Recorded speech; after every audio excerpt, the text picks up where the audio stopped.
Hi, it's Maggie the Irish Gypsy here to bring you the very first general readings of a brand new year. I hope everyone had a wonderful holiday season as we move through a new year. We are looking at the first half of January 2024, and this reading is for the water sign of Pisces. I hope everyone's doing well. Thanks for being here, watching these videos, liking, sharing, subscribing, especially hitting that like button, commenting. Those of you who reach out for personal readings, refer and recommend, thank you, thank you, thank you for your support. So, Pisces, if your Sun, Moon, Rising, Venus sign is in Pisces, if you're cross-watching for a Piscean, this video is for you. If you know your other signs, watch those videos as well. Additional insight and perspective. If something hits home with you and resonates and you feel like you want to take a deeper look at something, or you simply like the reading style, if you're interested in a personal reading with me for yourself or as a gift for someone else, they do make great gifts, lovely and easy to give.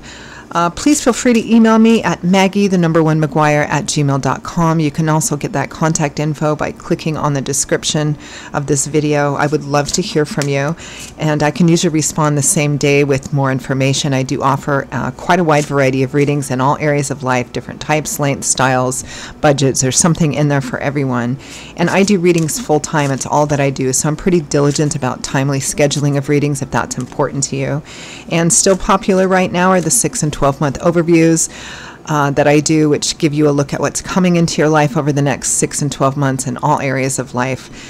You can order them any time of the year, but they're popular at the end of the year and the beginning of a new year as we're moving into a new annual cycle, so something to think about. All right, Pisces, I am using the Tarot of Dreams and clarifying with the Radiant Rider-Waite. Let's see what the first 2 weeks of January 2024 look like for you. We begin with the High Priestess, a sense of intuition and knowing, paying attention to perhaps any sort of repeating dreams or dreams that have the same theme. Our intuition, some people call it higher self, some people call it gut instinct. It's our connection with the divine, and it's how we gain wisdom or feel led perhaps in one particular way versus another. And it's about kind of getting quiet and paying attention to that, a sense of knowing. It also represents that somewhere inside of you is the answer already. With the Knight of Wands. So you know which direction you need to go into or which opportunity you want to take advantage of, because Knights represent opportunity, offers and opportunities for change. This is very fast-moving, very swift, a very passionate kind of energy. This is about knowing which direction you need to go in and taking advantage of it right away. And it also represents that for those of you who are unsure about which direction to go in something, if you just kind of take a step back and pay attention to that intuition, you'll know. Next, we have the Devil. Perhaps some unhealthy negative cycles going on there, perhaps some addictive issues. The Devil represents an unhealthy level of obsessive focus in one area, which becomes unhealthy. Now, it can represent actual addictions, negative toxic relationships. Obsessive energy can be helpful, productive, and useful if it's in the short term, if it has a beginning, a middle, and an end. You're trying to accomplish something, right? But past a certain point, it turns into habit, and then it becomes unhealthy, regardless of what the source is. So typically that means it needs to break, but the tricky part of the Devil card energy is that there's something tempting about it. There's something that keeps pulling us back into it, right? And it's about breaking that. Yeah, and it looks like you do here. We have the Ten of Swords. So tens represent cycle ending, cycle completion.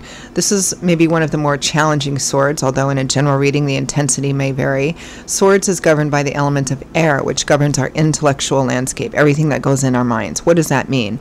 Well, it represents our belief systems, our ideologies, our perspectives, our perceptions. So this is coming to surrendering, basically, to the perhaps challenging or painful end of something. That something is over, that something is not going to be what we thought it was going to be in the beginning, perhaps even that the way that we were believing or looking at something is wrong.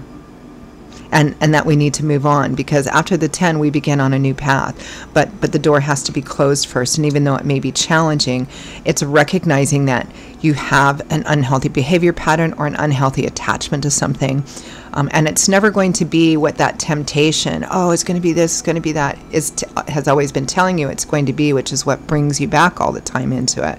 But this is surrendering to knowing that this is really not healthy for me and I need to let it go. Next, we have the Seven of Wands, defending, standing up for yourself, standing up for what you believe in.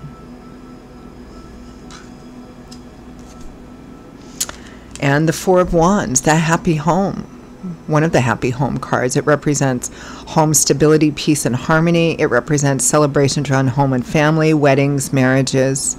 This is like defending, standing up for what you believe in terms of home, family, marriage, anything that has to do with home and family, basically.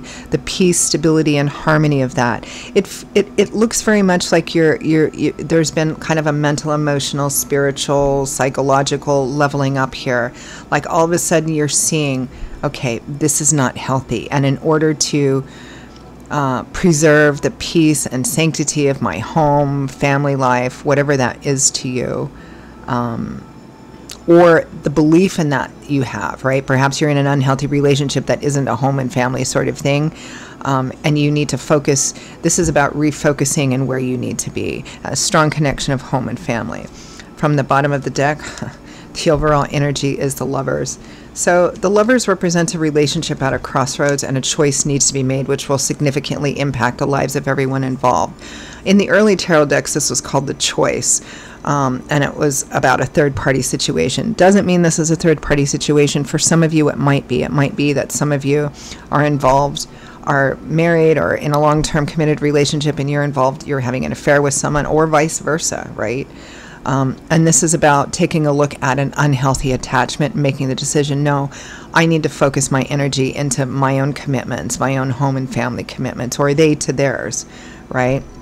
For some of you, it's about, it may not be about the relationship itself. It might be, do we continue together?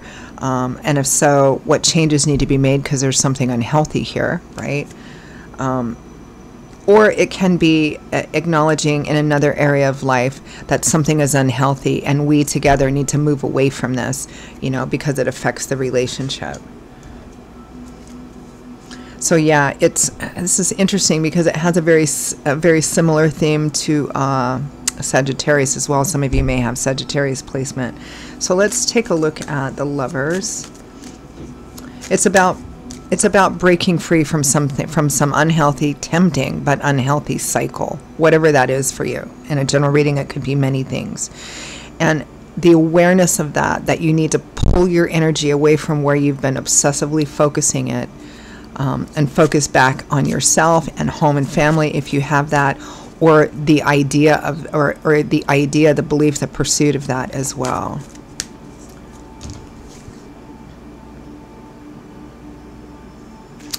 Yeah, Six of Swords and the Five of Pentacles. So healing, putting the worst behind you and moving to a better place. You're not quite there yet. You're not quite on that other shore on solid ground yet, but you're definitely putting the worst behind you and moving in the right direction. It's a card of healing. Loss, feeling a lack of insufficiency, feeling like a beggar, financially, materially, emotionally, or shutting out. It may be that some of you have to make the decision to break an unhealthy connection, whether it's to an intimate partner or the two of you breaking a connection to something outside of yourselves, because it's unhealthy and it's leaving you in a position where you're not getting what you need. Priestess and the Knight of Wands. Yeah, the Chariot. Success on perhaps a difficult or challenging path, not giving up, perseverance, dedication, strength, having the courage and strength to face your fears, your doubts, your insecurities, wrestling with the part that you've had to play in this as well. The Devil with the Six of Cups and the Ten of Swords again, right? It's something that has had a hold on you perhaps for quite a long time. Again, it could be a person, a relationship. It's obviously something, because the Lovers is the theme of of these 2 weeks. It's obviously something that has a negative impact on a relationship or on the people that are closest to you, but it's been a difficult pattern to break because you have such a strong history or strong attachment to it. Yeah, with the Ten of Swords, we have death and the Eight of Cups. So death is leaving something behind for good, once and for all, so that transformation and change and rebirth can occur. And in order for that to happen, we have to walk away from something. We have to acknowledge that it's not something, it's done, or it's never going to be what we want it to be. It's never going to be this wonderful, beautiful, happy thing we thought it was. And so we need to turn our back and move away from this. Seven of Wands, Four of Wands. And you do. You stop telling yourself, oh, I can't because of this. I can't because of the other thing. I can't, I can't, I can't. All the reasons and justifications that we give ourselves for wanting to stay attached to something, that temptation, but it's unhealthy for us, that devil card energy. And justice is about doing the right thing. It feels like, you know, truth, honor, morality, doing the right thing, because we reap what we sow, right? So this is basically dropping the illusion and facing what may be difficult to face, but in fact is the right thing to do. And that is exactly the thing that will bring blessings in for you. Yes, that's right. The Lovers and the Six of Wands.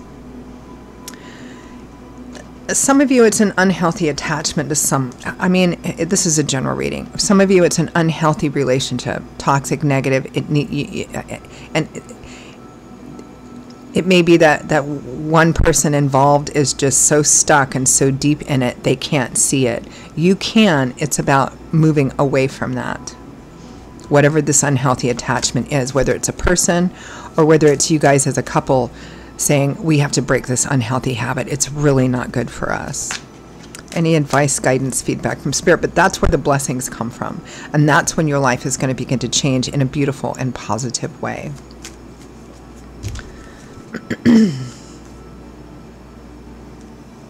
Yeah, the Two of Wands and the Magician, making the choice, making the decision to take action, to manifest what it is that you truly want by doing the work that it takes to actually manifest that. The Five of Cups, yes, there's sorrow, there's grief, there's loss, there's regret here.